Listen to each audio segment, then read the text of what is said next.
Hello guys, dumating na nga yung ating in-order na food dehydrator. Tingnan natin, mag-open tayo at mag-unbox ngayong araw na to.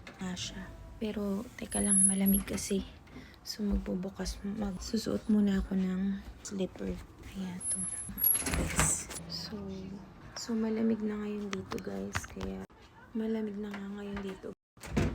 Tayo ay nakasuot na ng pang malamig na mga. At dumating na yung ating. So, kailangan mabuhat na natin siya. Sobrang bigat. Hindi siya masira. Guys, so, ayan. Nandito na nga yung ating box. At mag-unbox tayo maya konti. So, ayan. So, dumating na nga yung box natin. At siya. So, mag-unbox tayo maya konti. Tingnan natin kung gusto yung ating biniling box. Tanggalin muna natin yung jacket. Kasi mainit na dito guys, sa loob ng bahay. So, hindi naman siya ganun kabigat. Tama lang. Ayan, so dito muna tayo hanggang sa ngayon. So, dito muna tayo at pagpapatuloy natin maya konti yung ating video.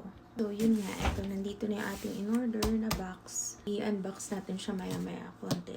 So, yun lamang mga sweet pea. Maraming salamat. Hello mga ka-sweet pea, ito na nga yung day 1 ng ating pagbablog ng business content. So, mag-unbox tayo ng in-order online. So, ito yung basically food dehydrator, pero bihira lang naman natin to siya magagamit.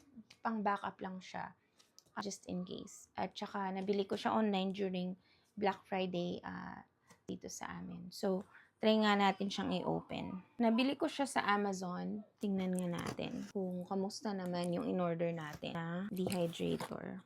Ako na lang po sa inyo yung na-unbox ko na part ng akin pong day 1 na pagbablog ng atin pong startup or small business. Ako nga po pala si Desire Sweet, ang inyo pong busy entrepreneur mom at also a podcaster.